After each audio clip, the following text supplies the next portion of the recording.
The lake stretched out beyond the dining room windows, its surface catching the last golden light of evening. I'd watched thousands of sunsets from this room. My mother and I used to sit in these exact chairs, planning her garden or discussing my college applications, or simply existing together in comfortable silence.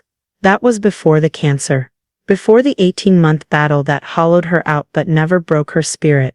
Before Dad met Victoria at a grief support group exactly 4 months after Mom's funeral. "Natalie, are you even listening?" Dad's voice cut through my thoughts. I looked up from my plate. Salmon, roasted vegetables, wild rice. Mom's Friday night recipe. Victoria had insisted the housekeeper prepare it, though she'd never asked Mom for the actual recipe. It tasted wrong. Too much dill, not enough lemon. "I'm listening," I said quietly. Victoria sat to Dad's right, where Mom used to sit. She was 52, 10 years younger than Dad, with the kind of calculated elegance that came from expensive salons and personal trainers. She'd been a widow too, she'd told us. Her late husband had left her comfortable but not secure. They'd married 6 months ago. Small ceremony, immediate. Dad said Mom would have wanted him to be happy. "Then you understand what I'm saying," Dad continued, setting down his wine glass with emphasis. "Victoria and I have discussed this extensively. This estate, the house, the land, the boat dock, it's too much for one person. You're 28, Natalie. You should be building your own life, not living off your inheritance." "I have my own life," I said. "I work remotely. I pay for my own expenses." Victoria dabbed her lips with a napkin. "Sweetie, living in your parents' house rent-free isn't exactly independence. Your father and I need to think about our future, our security. This house was my mother's," I said evenly. "She bought it before she married Dad, and when she died it became part of the marital estate." Victoria said smoothly. She'd clearly prepared for this conversation. "Which means your father inherited it. Community property laws are very clear." Dad shifted uncomfortably. He'd always hated confrontation. "The point is, Victoria and I have made a decision. We're transferring the property into her name. For estate planning purposes. Tax advantages. It's the smart move financially." I took a sip of water, letting the moment stretch. "When? The paperwork is already filed," Victoria said. "It's effective immediately. We've hired Morrison Design Studio to help refresh the space. They're starting Monday." Morrison Design Studio. The most expensive interior design firm in the county.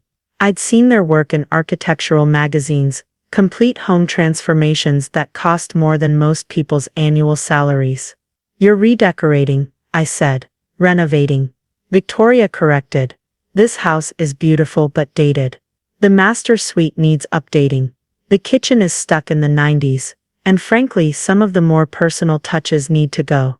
She meant Mom's things. The watercolors Mom had painted, the built-in bookshelves Dad had installed for her birthday, the window seat where she'd read to me as a child. Dad wouldn't meet my eyes. "Victoria has excellent taste, and it's not like you're being thrown out, Natalie. You can stay in your room while you look for an apartment. We're being more than fair." "More than fair," I echoed. "Yes," Victoria said firmly. "Frankly, most people in our position would have had this conversation months ago. You're 28 years old, Natalie. You've been living here your entire life. It's time to stand on your own feet instead of being a mooch." The word hung in the air. Mooch. I cut another piece of salmon, chewed slowly, swallowed. My phone buzzed in my pocket. I pulled it out, checking the email that had just arrived. The subject line read, "Estate documents final confirmation." "Natalie," Dad said sharply. "We're having a conversation. Put the phone away." "1 second. I opened the email, scanning the contents. Attorney Wallace's message was brief and professional. "All documents filed with county. Trust amendment registered. Everything is secured per your mother's instructions. Attending dinner as discussed." I set my phone down and picked up my fork again. "Sorry. Go on." Victoria's eyes narrowed. She didn't like being made to wait. "As I was saying, the designers are coming Monday. They'll need full access to the house, including your room. I expect you to cooperate." Of course, I said. Dad finally looked at me, searching my face for the reaction he expected. Tears, arguments, pleading. I'd given him none of those things in the 6 months since he'd married Victoria. I wouldn't start now. You're taking this very well, he said suspiciously. You've made your decision, I replied. What's the point in arguing? Victoria smiled, satisfied. See, Michael, I told you she'd be reasonable. Natalie understands that this is what's best for everyone. The doorbell rang. Our housekeeper, Mrs. Palmer, appeared in the doorway. Mr. Harrison, there's a Mr. Wallace here to see you. He says it's about estate matters. Dad frowned. I didn't schedule any appointments. I did, I said, standing. I asked him to come by around 7. I hope that's all right. Victoria's smile faltered. Who is Mr. Wallace? Mom's probate attorney, I said. He handled her estate after she died. I thought, given your plans, it would be good to have him clarify a few things. Clarify what? Dad asked. Everything was settled 18 months ago. Most things, I agreed.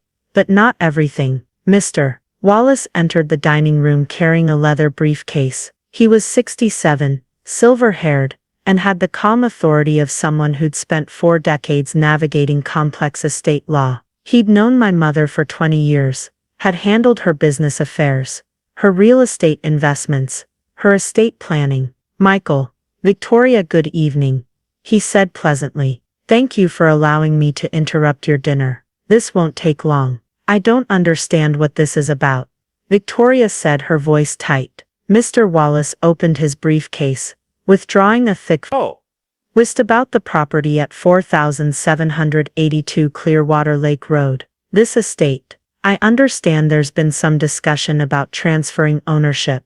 It's already done, Victoria said, filed this morning. The property is in my name now. I'm afraid that's not possible, Mr. Wallace said gently. Dad stood up. What are you talking about? We filed all the paperwork. Our attorney assured us everything was in order. Your attorney worked with incomplete information, Mr. Wallace explained. The property at this address isn't part of Michael's estate to transfer. It never was. Victoria's face was going pale. That's ridiculous. Community property laws clearly state they do. Mr. Wallace agreed. However, those laws don't apply when property is held in an irrevocable trust established prior to marriage. The room went silent except for the antique clock on the mantel, ticking away seconds. What trust? Dad whispered. Mr. Wallace laid documents on the table. Eleanor Harrison, Natalie's mother, established the Clearwater Lake Trust on March 15, 2008. At that time, she transferred sole ownership of this property into the trust. She purchased this estate in 2006 with inheritance money from her parents. 2 years before she married you, Michael. It was always her separate property. Dad sat down heavily. Eleanor never mentioned any trust. She established it on the advice of her financial planner, Mr. Wallace said. At the time, it was simply prudent estate planning. The trust named Natalie as sole beneficiary, with Eleanor retaining life estate, the right to live here and control the property during her lifetime. But Eleanor died, Victoria said. Which means, full ownership passed directly to Natalie as the designated beneficiary.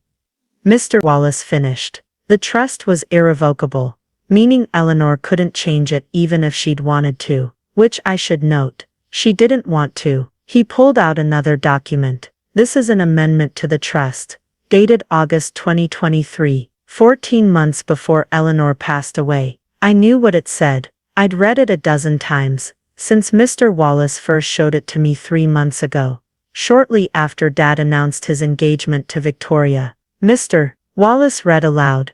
In the event of my death, I direct the trustee to maintain this property for the sole benefit of my daughter Natalie Marie Harrison. Under no circumstances shall this property be sold, transferred, mortgaged, or otherwise encumbered without her explicit written consent. I have observed concerning patterns regarding my husband's judgment, and wish to ensure my daughter's security regardless of future circumstances. Dad's face crumbled. She thought she didn't trust me. She was protecting her daughter, Mr. Wallace said quietly. Eleanor came to me in August 2023. She was already sick, already suspecting the cancer would return. She told me she was worried about what might happen after she was gone. She wanted to make absolutely certain that Natalie would always have this home. This is insane, Victoria said, standing abruptly. Michael is her husband.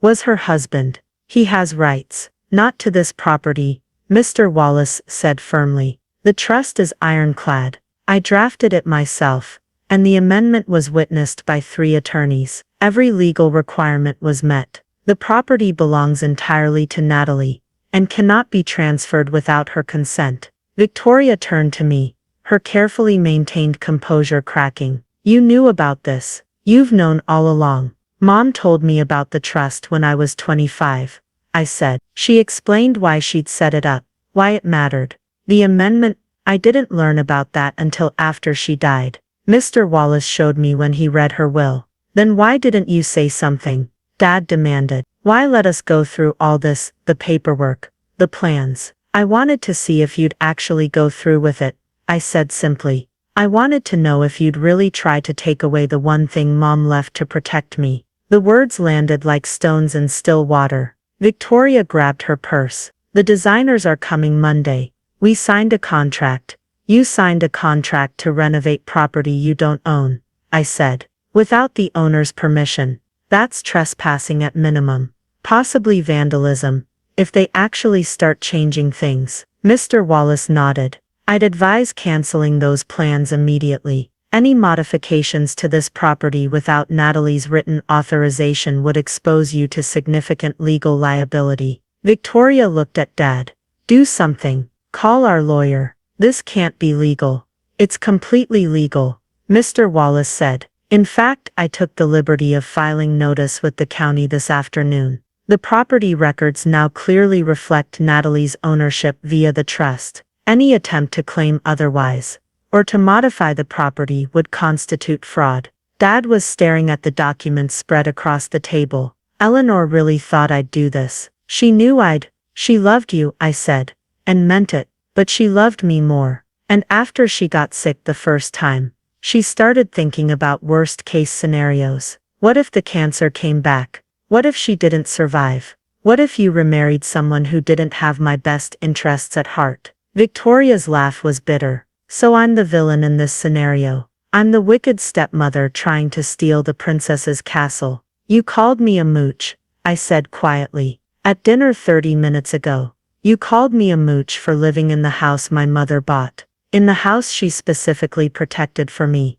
In the house that has been legally mine since the day she died. I didn't know. You assumed, I said. You saw a 28-year-old woman living with her father, and decided she was a burden, a freeloader, someone taking advantage. Dad finally spoke, his voice rough. What happens now? Mr. Wallace gathered his documents. That's up to Natalie. The property is hers, held in trust. She has complete authority over it. Everyone looked at me. I thought about the last conversation I'd had with Mom, 3 days before she died. We'd sat in her hospital room, machines beeping steadily, her hand thin and cool in mine. Promise me you'll keep the house, she'd whispered. Not because of the money, or the investment. Because it's yours. Because we chose it together. Because your father proposed to me on that dock. Because you took your first steps in the living room. Promise me you won't let anyone make you feel like you don't deserve it. I'd promised. I'm keeping the house, I said now. This is my home. It's been my home for 22 years. Mom made sure I'd never lose it. And us? Dad asked. Where does that leave Victoria and me? I met his eyes. You're welcome to stay in the guest house. It's on the property, but it's separate. Private. You can live there as long as you need to. Victoria's face flushed. The guest house, that's 500 square feet. It's generous, I said, considering you tried to steal my inheritance and redecorate my mother's house without permission. Michael. Victoria turned to Dad, waiting for him to defend her, to argue, to fight. But Dad was looking at the documents on the table, at Mom's signature on the trust amendment, at the date, August 2023, when she'd already known the cancer was back. but hadn't told him yet, when she'd already started preparing for a future she wouldn't see. The guest house, Dad said slowly. That's fair, Natalie. More than fair, given everything. You can't be serious, Victoria said. We're married. We deserve what we've earned, Dad said quietly. And right now, we've earned the guest house. Mr. Wallace stood. I'll leave you all to discuss the details. Natalie, the updated property records will be available online by tomorrow morning. If you need anything else, you have my number. I walked him to the door. Thank you for coming. Your mother was very specific in her instructions, he said. She wanted this moment handled exactly this way. She predicted almost to the word how this conversation would go. She was always good at reading people. She was exceptional at protecting the people she loved. He paused at the door. She'd be very proud of how you handled yourself tonight. Not a single raised voice, not a single moment of visible anger, just calm, clear authority. After he left, I returned to the dining room. Victoria had moved to the window, staring out at the lake. Dad still sat at the table, looking smaller somehow, older. I'll call the design studio tomorrow, Victoria said, her back to us. Cancel the contract. Thank you, I said. She turned, and for the first time, I saw something other than calculation in her eyes. Shame maybe, or recognition. Your mother must have really loved you. She did. I had a daughter once, Victoria said softly. She died in a car accident when she was 16. That was 12 years ago. I thought I was past the grief, past the loss. But seeing what your mother did for you. She stopped, blinking hard. Dad reached for her hand. Victoria, I'm going to pack some things, she said. For the guest house. I assume we can move in this weekend. The key is in the kitchen drawer, I said. Mrs. Palmer can help you get settled. After they left the dining room, I sat alone at the table. The lake had gone dark, stars beginning to appear in the clear sky. This house, this view, this home, all of it secured by a woman who'd known exactly what she was doing, who'd protected me from a future she'd seen coming, even while fighting for her life. I pulled out my phone and opened my photos, scrolling to one of my favorites. Mom and me on the dock, summer before last, her smiling despite the chemo, despite the pain, despite knowing time was running out. I kept my promise. I whispered to the screen. The house is safe. I'm safe, just like you planned. My email chimed. Another message from Mr. Wallace. P.S. Your mother left one more instruction. There's a letter for you in my office safe, to be delivered exactly 18 months after her passing. That date is next Tuesday. I can drop it by, or you can pick it up. Your choice. I smiled through sudden tears. Even now, even from beyond death, Mom was still taking care of me, still making sure I knew I was loved, protected, valued. I typed back, I'll pick it up. Thank you for everything. Through the window I could see lights going on in the guest house. Dad and Victoria, beginning their new arrangement. Smaller than they'd planned, humbler than they'd expected, but fair nonetheless. I finished the last of my salmon, cold now but still edible. Then I began clearing the dishes, loading the dishwasher the way Mom had taught me, wiping down the counters in the kitchen she'd designed, moving through the home she'd fought to preserve for me. Outside the lake